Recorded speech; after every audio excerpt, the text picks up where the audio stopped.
Welcome to My Safe Word is More with your hosts from Survivor and Amazing Race, Corinne Kaplan, stand-up comedian Al Jackson. I'm Chris, your producer, and today we have a very special guest. Al?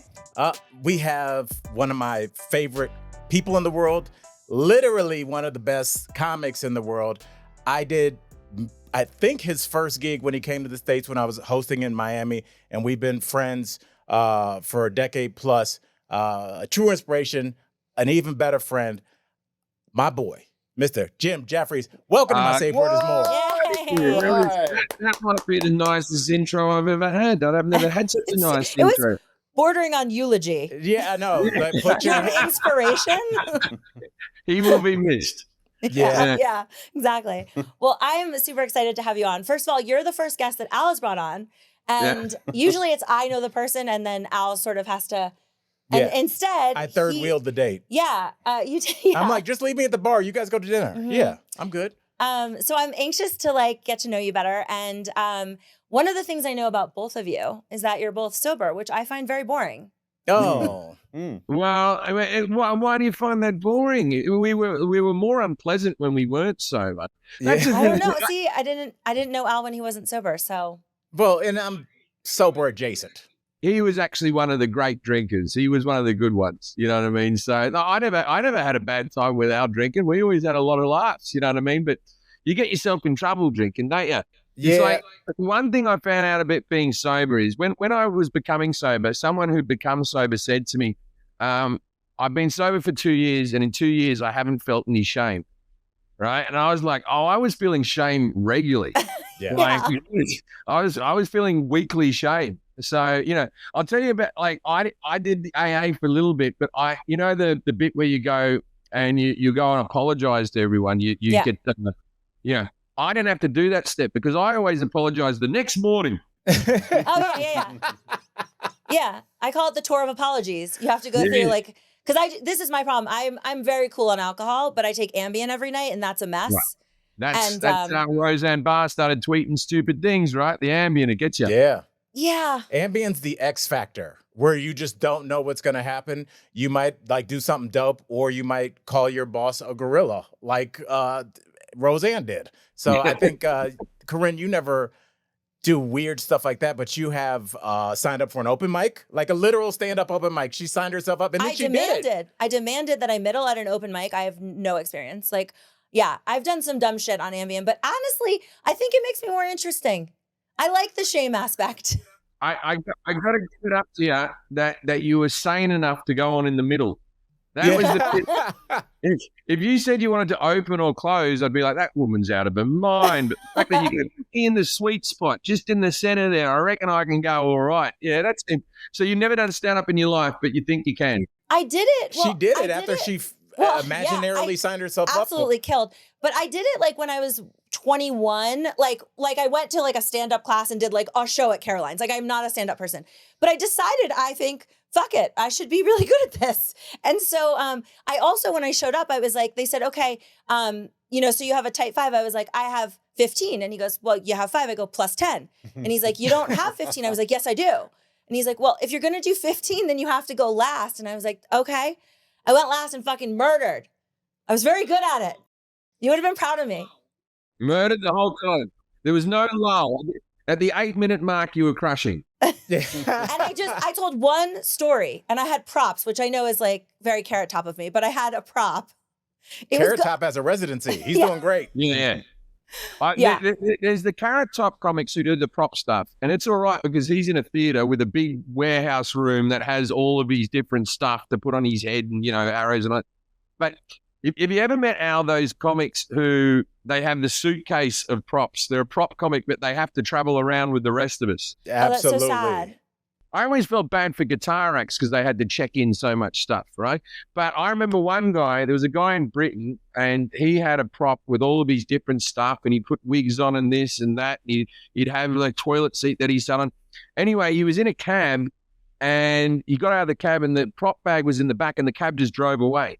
Oh, there goes his act. This isn't like today where you go back onto your Uber and you go, can you please, So his whole act, it was in this case. And the case had gone, and he thought, fuck it, I'll just give it a go. He thought he'd just be a regular stand-up for the day and didn't have the material. What props did you bring? Great question, because this is important. It's just one prop. I told the story of I went on a second date when Match.com first came out. I went on a second date to Europe, and I didn't know the guy. I know. You need to explain that because you can't just roll through that. Well, basically, I met this guy. We went on one date, and then he was going on a trip for 3 weeks to India. He was like well off. And while he was in India, he started calling me and I wasn't answering because this is like back in the day. And I could see that it was like the area code coming up was like 001. And I was like, I don't know if I get charged for that. Eventually, he reaches out via Facebook to a mutual friend and is like, I can't enjoy my birthday trip because I think Corinne's going to meet someone else. So I will cancel the rest of my trip and fly her to any country she wants. So I was like, I'll take this call. So I picked Germany, Prague, and Denmark. Oh, get out of here. This is true. It's a real story. This is why it's a good fucking story. All right, carry on. I landed. Okay, so the guy, he was like really into me, clearly. And I land to couples massages at the Mandarin Oriental. And when we were getting massaged, we were like on beds next to each other. He kept going, And I decided I got the ick and I didn't like him. And now I'm stuck with him for 3 countries and like 14 days. Anyways, yada, yada. I take double the dose of Ambien. I do the craziest shit. I'm met by security. I don't remember any of this with nothing but socks on, looking like I had gotten shot because I had taken bottles of red wine to the face after they told me I couldn't have any more. I ran up the cabin at Lufthansa and took my own wine. Anyways, all right. This guy, after all of this, creates for me what I refer to as a love coffin. That is the prop. So basically the trip ends. I'm like later, he's calling me and I was like, I need space. Okay, I need some space. And he's like, I'm not answering his calls. So he goes back to that person he knows on Facebook and he's like, I have a gift for her. It's rotting. I need to give it to her. Please, is there any way that I could give it to you? You'll give it to her. So I agree to get this gift. He had spent 24 hours when we got home. I don't know what Joanne Fabrics was open all night. He minimized every picture from this trip and then like hot glue gunned it to the sides of a shoebox. One side said Denmark, one side said Prague, one side said Germany. The last side said, where next? The psych ward. And then inside there's a scroll and it's singed around the edges. And it's like, there's quotes from Shakespeare in it. And then he carved out like trees in all 4 corners. And then he had it tied up like old school with like a red, like Maker's Mark bottle, you know? Yeah. Wax. Yeah. Anyways, that was the prop. Okay. So to be clear, it wasn't like a suitcase, but it was just like, I tell the story and it's so unbelievable that if you could see the actual love coffin, it really ties the whole thing together. Do you still have that? Yes, of course I have it. We should have that in the studio. Well, anyways, I wasn't planning on telling you that story, but. One day it's going to be used as evidence. Yes. She'll be known as the one that escaped. There's always the girlfriend that escaped before they start finding the bodies, and you are the one that got out. And the craziest part of the whole story is that he tried to repo the love coffin. And I was like, no, you gave it to me. And he's like, I said, why do you want it back? He goes, I'm afraid you're going to use it to make fun of me. There we are. Welcome to my TED Talk. Yeah. I do feel for him. Do you feel for him a little bit? I feel for him a bit because all these romantic movies with men doing large gestures and we're told that this is what women want. And then this guy, obviously it's not what women want because you get the ick very easy. You get the ick if someone moans enjoying a massage. That he paid for, yeah. In his head, he was nailing this, all the effort he put into it. I know. And you're still thinking away. Mm-hmm. It's a weird thing though, Jim, because I think about that all the time, especially as like, you know, every month or two, some celebrity is like kind of in trouble for not getting me too, but being creepy with somebody. Or I'll talk to a female friend of mine and she's like, I don't know, this guy, we went on one date and he doesn't get the hint. But it's like when you watch these movies, the whole movie is about a guy that didn't get the hint and he stuck with it, wore her down, and then they get married. But the other side of that in real life is you being arrested and people make, you know, like making a thing of it. Yeah. How many weddings have you been to where they read the poem from the Notebook? You know what I mean? I have a no wedding policy. Love doesn't wait. Love is over around the corner making a shoebox for you filled with different countries.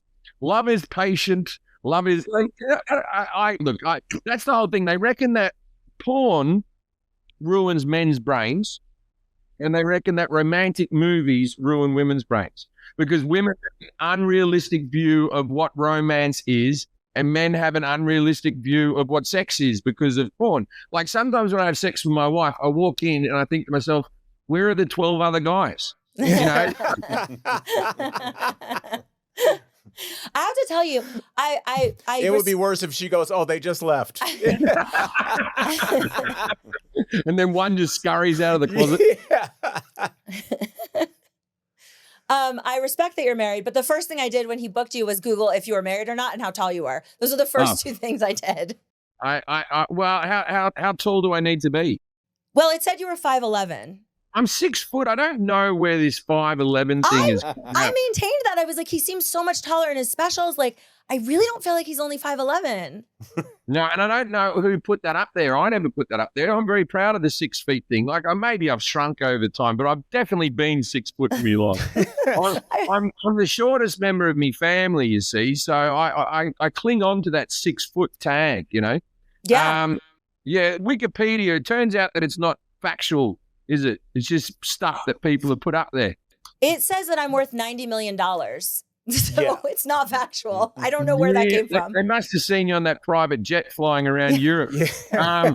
Like if you stayed with this bloke, you would have gone up in space, you know, Well, unlike get his this. next girlfriend. Jim, the girl he married, he made a love coffin for as the proposal. Because I saw it on Facebook. Yeah. Yeah, That's why he wanted it back. He didn't want to start over. Yeah.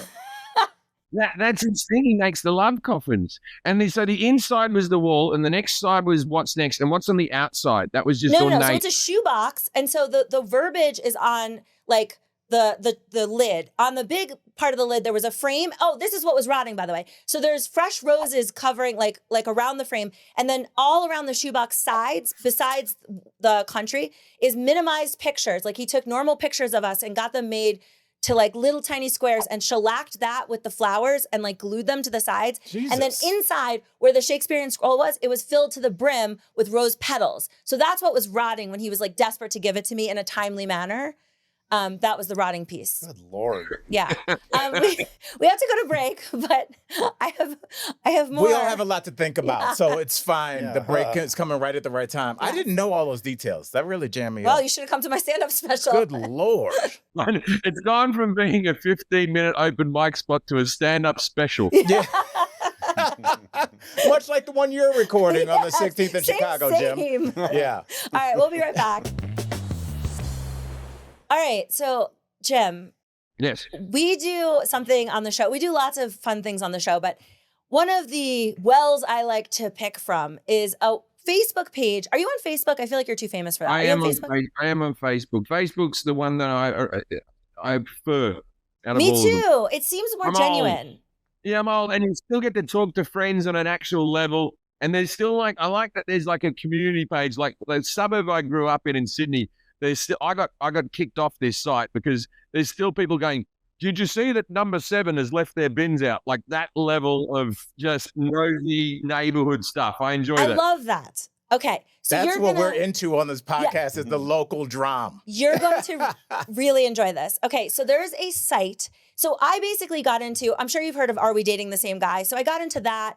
And I was telling my brother's a physician in Wait, I Louisiana. want to ask him, has he heard of that? Oh, And have you? what are his thoughts on Yeah, that? I guess I assumed. I vaguely heard, I assume this is where women go on and they say, I'm dating this guy. Is anyone else dating him? And then they go, I'm dating him as well. And then 7 other people are like, I've been raw dogging him for 3 years. Yeah. Oh, okay, so there's a difference between dating and someone being your boyfriend. I think it's a bit harsh if you're just going on a few dates with someone to go, are you dating this person as well? But if someone said that they're your boyfriend, it's a different matter. Oh yeah, people get all into like, but a lot of times it's like domestic violence. There's all kinds of things. This is not what we're getting into right now. I told my brother about that page and he works at a hospital and he goes, everybody, all the nurses I work with are obsessed with this page out of Louisiana. It's just for girls that live in Louisiana. Okay, there's nothing else descriptive about it. However, it's Louisiana and some shit goes down there. So the page is called Go Naked. It's spelled like Go Tigers, GEAUX, right? Like the French, whatever that is.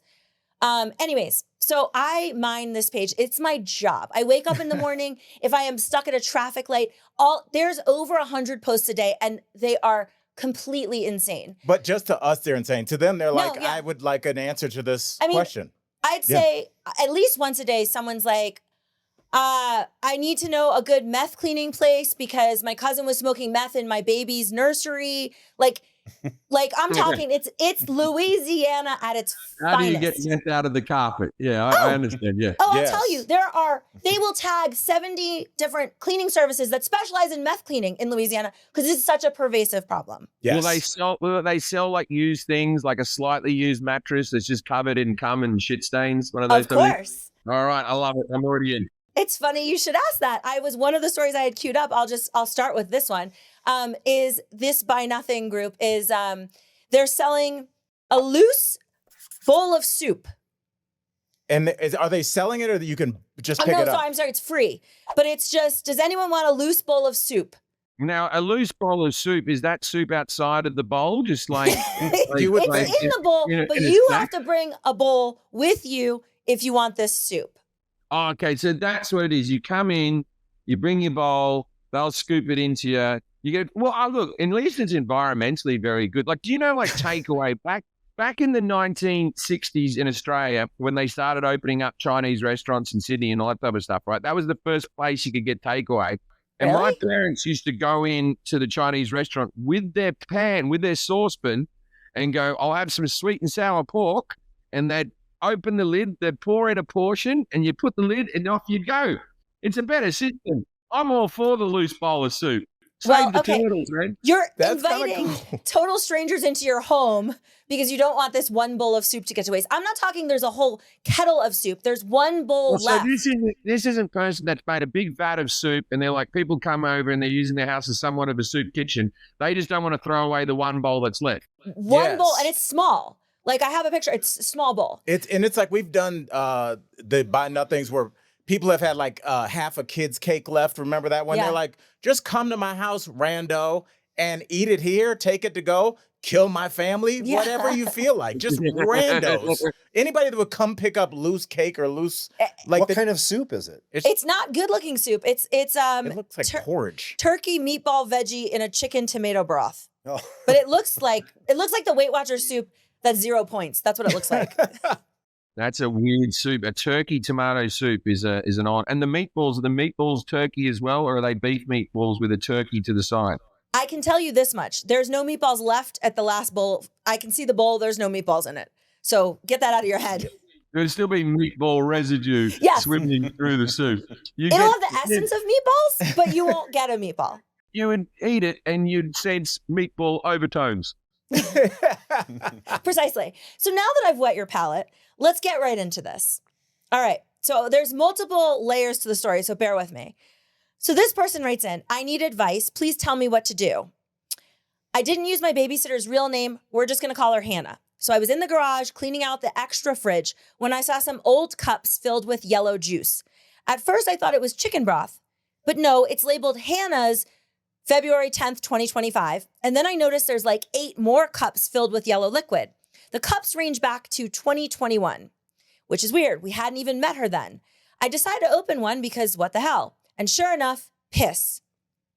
Before I even have time to begin processing this, I hear the garage door start to open. Hannah is back with my children. She's our babysitter who my husband hired, but now I'm questioning and she's everything. drinking a Gatorade. I quickly put the cups of Hannah's piss back in the fridge before she saw, and now I'm trying to think of my next steps. Do I confront her? Do I go to my husband first? I don't know what to think. So I'm going to stop there because I have updates on this. Have you experienced a nanny that's done something like, I don't know, storing their piss in your food refrigerator? First of all, you go to your husband first. Don't confront the piss woman first. She could be dangerous. So we had a nanny who no longer works for us just because she just went on to another job. Nothing bad happened to this, right? And she would, like, Mexican lady, she would make tortillas from scratch and all that type of stuff. You know, LA, man, I'm killing it. Mexican nanny. And she'd go, oh, Jim, I made you this stuff, right? And so I'd eat the food and go, oh, that's brilliant. And then I would go down to the fridge and I would open the fridge. There'd be a Tupperware container of a whole lot of food she had made. And I would just pull it out in front of her and open it up and start eating it with a fork going, this is good. It turns out that she wasn't meant to make me food. That was a one-off thing. The other food she had in the fridge was food that she had brought for her own lunch. And Oh What a power move. no. Yeah, it is. I would just eat it in front of her. And I go, this is good. Oh my Were you God. eating it and then saying to her, shouldn't you be on your knees while I eat this? Like, that is unreal. Damn. And not just once or twice. I did this for months. Yeah, I was gonna say, how'd you figure it out? Yeah. It took my wife to come and tell me, that's her food. And I'm mortified. Mortified. And her accent's very thick. She can't understand my accent. She can't understand when I talk to her. So my wife was working as an interpreter, going, "He's very sorry. I'm so sorry. I shouldn't have eaten all your meal. Lo siento. I'll make it up to you." Anyway, so that's something weird that I've done. Have I had a nanny that has done something? Jim, wait, let me stop you right there. You said you don't experience shame now that you're sober. It sounds like you do dumb shit when you're sober too. Well, I did, yeah. But if I was drunk, I would have been more belligerent about it. That's the difference. She told me it was fine. She wants me to do it. If she didn't want me to eat it, she shouldn't put it in the fridge. Big It's on facts. her. We're gonna take another break, and then I have the update of what happened with Pissgate when we come back. So this thankfully, these Go Naked people are very dedicated. So when there's an update, they'll go to the post, they'll edit the post, rather than leave us all wondering. And this went Rather than continue on with their lives. yeah. Okay, but I just want to double back to the idea that the woman that's taking care of your children is pissing in cups and putting them in the back of your refrigerator. And ultimately, we must assume selling them. Okay, first of all, so when you say pissing into a cup, I assume these are mason jars, right? These are going to It's be... gotta be. Unless she's got like the medical plastic lad. Old cups filled with yellow juice. You are assuming you're not in Louisiana. This is How, okay, as a woman, how easy is it to piss into a cup? not easy. I'll tell you what, at the doctor's office, I asked for this old lady thing. It's called a pee hat. That's literally what they call it.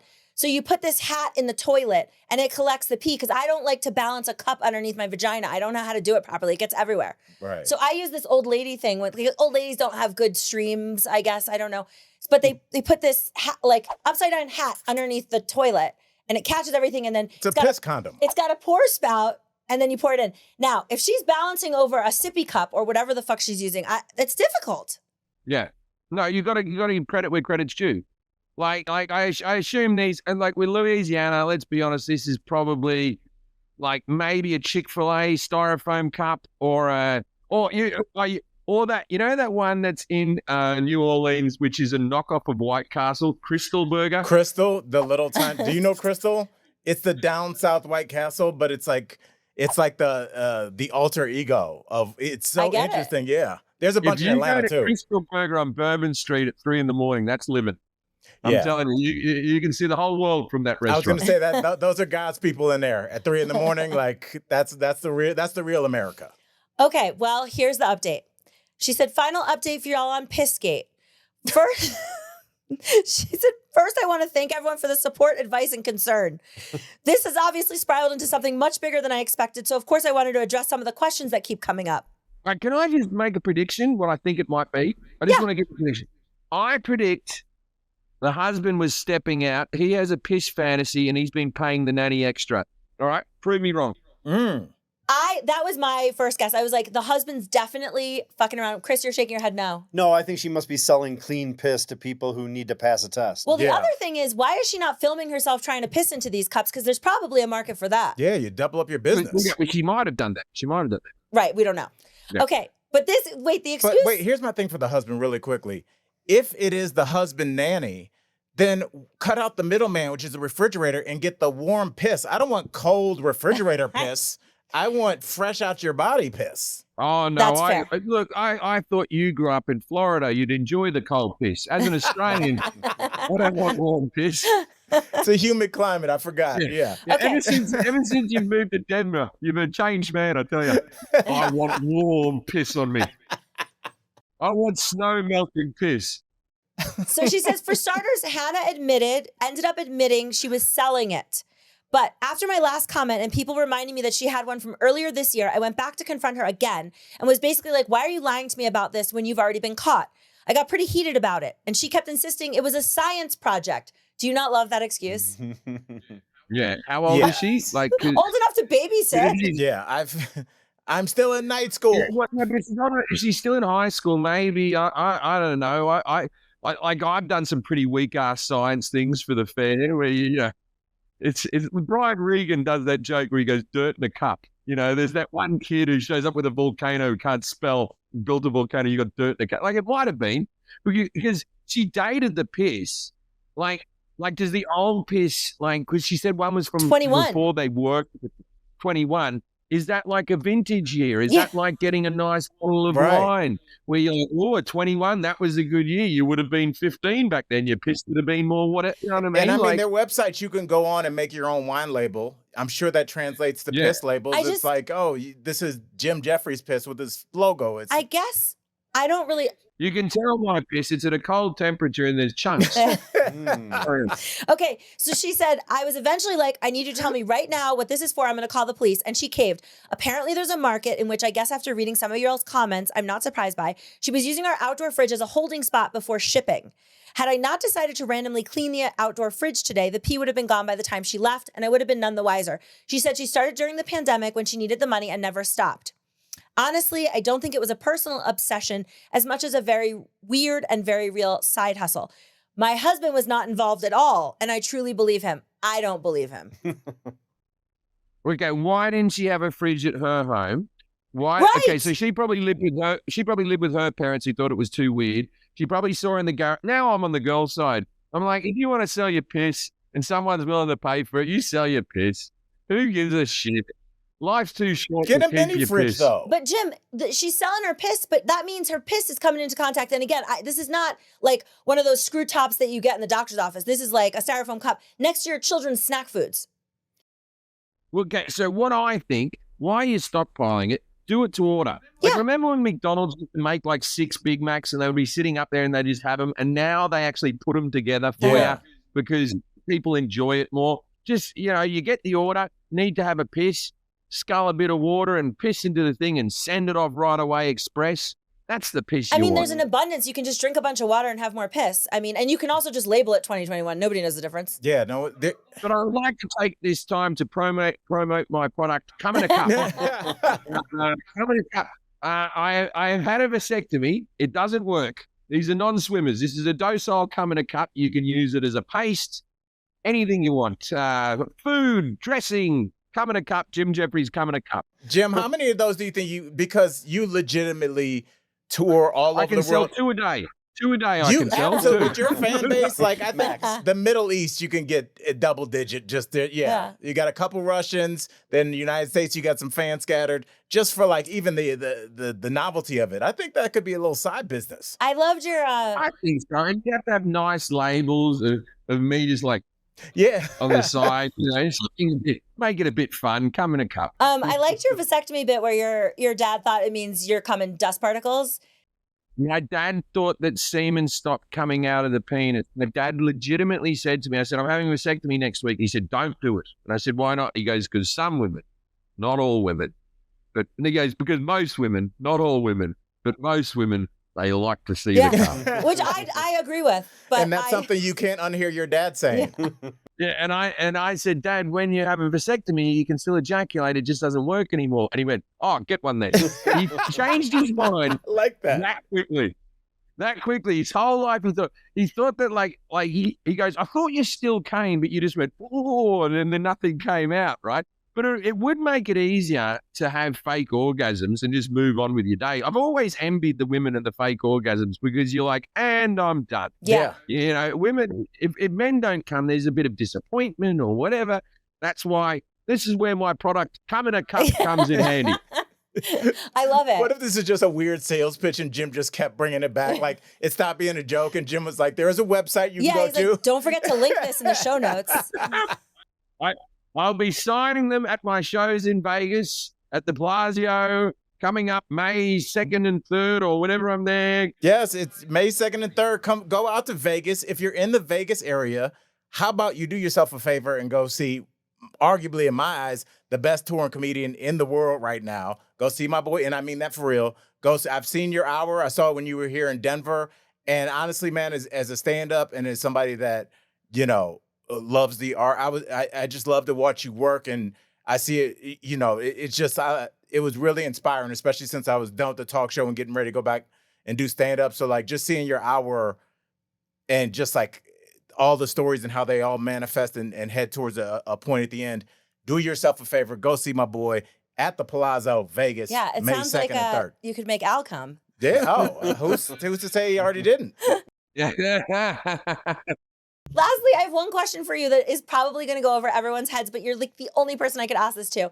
I am obsessed with the show Kath and Kim, and it is I love Kath and Kim. Yes! I know everything about Kath and Kim. I wanted to go as them for Halloween, and my friends were like, no one knows what that is. Okay, it's on Netflix. You can see it all the time. It's one of Australia's great sitcom. I'd say Australia's best sitcom ever. It is. Magda Sabansky, who plays the best friend Sharon. Oh my God. Right? That was the only thing when I did legit my sitcom on FX that I actually put my foot down and I went, I need to, apart from casting Al Jackson, I said, I need to have this woman play my mother. I didn't realize she was on legit. I need to go back. Magda Sabansky plays my mother on legit, the woman who plays Sharon. Yeah. And she was still then doing Kath and Kim. And I'd flown around. At that stage, I remember, because my mum's a big lady, well, she was. And I remember thinking, she does a character that's very close to my mother in tone and all that type of stuff. And I'd heard that she'd been on Weight Watchers and she'd lost a lot of weight. And then when she showed up on set, she was still big, and I was like, yes, thank God.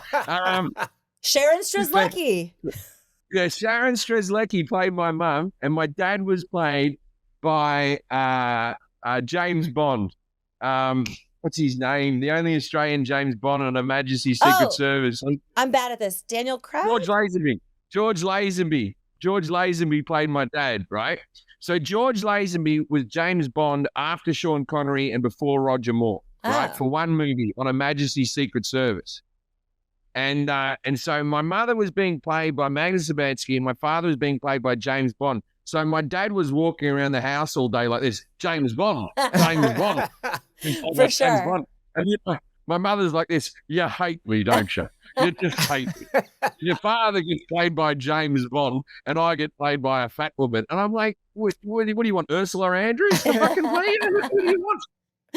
Oh my God, I love that you know And let me just say, it's just because Jim said this and you said it like a joke, but Jim did put his foot down. He wrote a part for me and they tried to cast other people and Jim made sure I got in there. And I appreciate that, dog. That's the only time I ever got to act and I'll never forget it, man. And you could have just been like, oh, I tried. Fuck it. Dude, thank you, man. I tell you, when I first met Brad Pitt, he said that was his favorite episode, was your episode. Really? So if you ever meet Brad, you have it in. He knows you.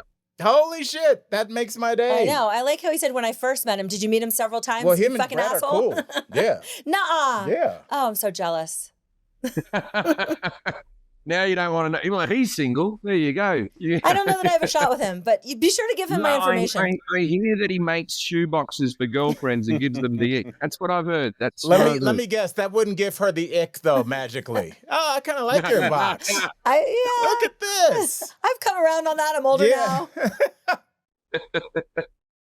Well, let me tell everybody one more time. If you're going to be out in Vegas May 2nd and 3rd, or if you're not, get on a Southwest flight like an adult and go see Jim at the Palazzo in Vegas May 2nd and 3rd. And then go to one of my favorite cities in the world, Chicago, Chi-Town, Vic Theater on the 16th to go see my man shoot his 1 hour special. I've seen it personally. I stand on this incredible hour and a half of stand-up, man. So keep killing it, bro. And your podcast at the moment, which is at this ATM at this moment with me and another Australian comedian, Amos Hill. That's the homie. I want to ask you, what were you? ATM stands for ass to mouth in every other context. We were trying to be more subtle, so that, yes, of course it means ass to mouth, but we were trying to get a dirty name in past the censors, and don't blow our cover. I loved it. I listened to an episode today. I'm also confused about the 7 wonders of the world, by the way. Like, every time I go somewhere, I went to Jordan, I went to Petra, I went to the Blue Hole in Belize. They're like, it's one of the wonders of the world. I'm like, how many fucking are there? Yeah, there seems to be a lot. And I was just in a Wazoo, at the Iguazu Falls in Argentina, which is where Paraguay, Brazil, and Argentina. I'm doing a TV show out there now called The Snake, which has just been announced by Fox, and it's like a reality TV program where I'm like, welcome to the Snake. Uh-huh. The snake is like a proper serious. I'm in the jungle in Argentina, just swatting away flies in a suit. Like every time. Wait, what's the premise, really quickly? That as far as you can tell. I don't know if I'm allowed to say the premise, but it's if you watch shows like Traders, okay, and I did Survivor twice, Jim. and it's got a bit of Traders, it's got a bit of Survivor, it's got a bit of Big Brother, it's got all the things, and it's got a very unique way of voting contestants off the show that I haven't seen on TV before. And so, look, it's a fun gig filled with like a lot of like interesting people. I actually fell in love with all the contestants at the end of the day. They were all like sort of weird sort of people from different aspects of life and all that type of stuff. Interesting characters, people who look good on screen, Yeah. By the end of it, it just sort of taught me that I can get along with anyone. I fell in love with all these people. I thought, you spend a few weeks in the jungle with someone and you're like, this is the best person ever. Yeah, I really enjoyed it. Well, I did can't not wait. have that That's so experience. dope. I hated almost everyone that I played Survivor with, but our audience will definitely, like, this is the... You were on Survivor? Twice. And I was on The Amazing Race. Yeah, so I know about this shit. I'm the person. I know. Okay, well, our people don't have to sleep rough. Oh. Yeah. They can shower and they can wear nice clothes. Oh, really? So yeah. Oh, that's different. But the demographic of our audience here, like they all watch all the reality things. So this is like a perfect place to pitch that. So, yeah, I feel like we might be doing some Snake post-show things. I think people will dig it. Yeah, I'll come on the podcast again and do some After Snake. Yeah. Oh, yeah. That's a date. Yes. I'm down for all of that. I'll do all the After Snake. All right. Well, thank you so much, Jim, for coming on the show. Chris, do you have final thoughts? Well, I just want to say, Jim, my advice to you is get Corinne on season 2 of The Snake. You will thank me later. Yeah. Do you guys, let me ask All you. right. Secondly, you got some really good press yesterday on The Snake. A good article in Variety, Hollywood Reporter and stuff. But this photo they have of you, very suave and debonair. Check them out. The photo, I didn't have any say over the photo. I opened up my social media and there's a photo of me going, Yeah. Yes. like that. And I went, I think I look like a dickhead. And my wife went, give me a look at it. And I wanted my wife to go, you look fine. What are you worried about? And she just started laughing. And so I was like, all right, well, that's that. And then my brother saw it and he went, is that how you look these days? And I was like, Oh, wow. It's a different look. You're in your cigar aficionado magazine phase, which is good because like people are gonna look and be like, oh, look at this host, I like him, and then they'll find out, oh, he's also an amazing like people are gonna think of you one way and be like, oh, he's this whole other thing. So it's like bringing in that whole demo. I just want to have a job that I can do for 10 years. You know what I mean? Well, like if I host Probst has been doing his for 20, more than 20. So yeah. I don't do it for 20. I have some respect for it's a lot of fun. The works, you know what it is? You're hosting a show like that, reality show, and you go backstage and there's all the screens and then all the contestants and all that type of stuff. And then you go back to a hotel and all there is Spanish speaking TV. And so that the show became my television. It became what I was interested. Like I'd wake up in the morning and start texting producers like, what did they get up to last night? And all like all that type of stuff. I loved it. I thought it was a lot of fun. Yeah. I can't wait, man. That's so cool. Yeah. We will check it out and we're going to talk about it and then we're going to bring you on to talk about it. I would love to do that. Fucking amazing. You'd be great on that show. Congrats on the gig. And that's Jim, I don't know if you know, but that's why people listen to this podcast and love it, because it's not just a podcast about life, Corinne. The podcast about how Jim Jefferies is actually 6 feet tall. That's right. Yes, he is. Got to sit up more. Thanks, man. Thank you. Thanks for having me.